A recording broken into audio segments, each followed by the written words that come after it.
أكيد سألت نفسك في مرة عن أقوى كلب في وسط السلالات الكتيرة حول العالم. بتتقاس قوة الكلاب بعوامل كتيرة جدا، منها الحجم والسرعة والذكاء، بس مش هنتكلم عنهم النهاردة. اللي هنتكلم عنهم النهاردة قوة عضة الكلاب، وده هيبقى العامل الفاصل. اللي بيمتلك أقوى عضة بأنيابه هو اللي هينهي المعركة ويسيطر عليها من الآخر.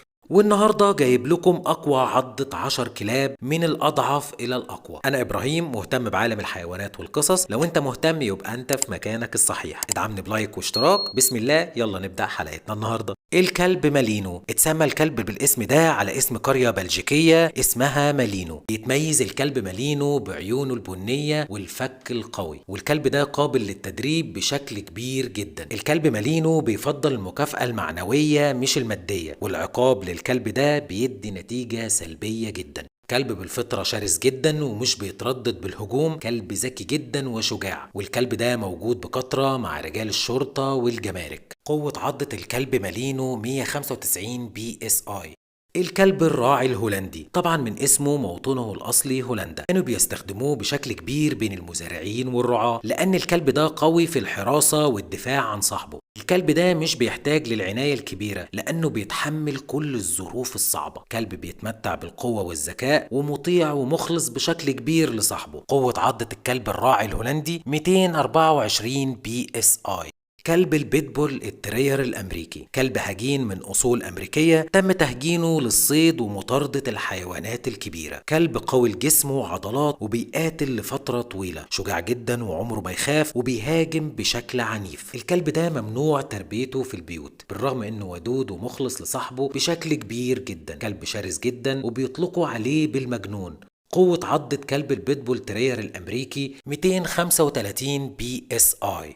الكلب الراعي الألماني، من اسم الكلب ده عرفنا موطنها الأصلي وهي ألمانيا، وهو من أكتر الكلاب حبا وتعلقا بالبشر. كلب عنده جسم رياضي ومتناسق، والكلب ده قابل للتدريب بشكل كبير جدا ومخلص لصاحبه بدرجة كبيرة. من الكلاب القوية ومن أكتر الكلاب هجوما على البشر، لكن الكلاب المدربة عمرها ما بتشكل أي خطر على الإنسان. قوة عضة الكلب الراعي الألماني 238 بي اس اي. كلب البلدوج الأمريكي، كلب من أصول إنجليزية برغم شكله العنيف لكنه كلب لطيف جدا ومخلص لصاحبه بدرجة كبيرة بعد التدريب. كلب مناسب جدا للحراسة والصيد والألعاب الرياضية. كلب قوي جدا وشجاع ومش بيخاف من أي هجوم. كلب ده اجتماعي جدا وحنون وودود وبالأخص مع الأطفال. أما بالنسبة للكلب البلدوج الأمريكي الغير مدرب، شرس جدا وبيهاجم بشكل عنيف وبدون تردد، لكن المدرب العكس تماما. قوة عضة الكلب البلدوج الأمريكي 305 بي اس اي. الكلب البري الأفريقي، موطنه الأصلي أفريقيا، وهو من الكلاب المهددة بالانقراض. واللي بيميز الكلب ده سرعته وأكله لفريسته وهي حية. وهو كلب بري وما ينفعش يتربى في البيوت لسلوكه العدواني ونمط حياته الصعبة. اتسمى بالكلب الأفريقي المتوحش لقوته وعدوانيته عشان بيمتلك أنياب قوية وحادة. قوة عضة الكلب البري الأفريقي 317 بي اس اي. الكلب الروتوايلر، موطنه الأصلي ألمانيا، وكانوا بيستخدموه في الرعي والحراسة. كلب واثق في نفسه وقوي جدا، وأكتر حاجة بتميز الكلب ده إنه مش بيهجم على الغرباء إلا بعد ما يتحقق منهم. الكلب ده بيكون شرس جدا لو تعديت على الجراء. بيحب عائلته بشكل كبير جدا ولازم تدرب الجراء من صغرها على الطاعة. قوة عضة كلب الروتوايلر 328 بي اس اي.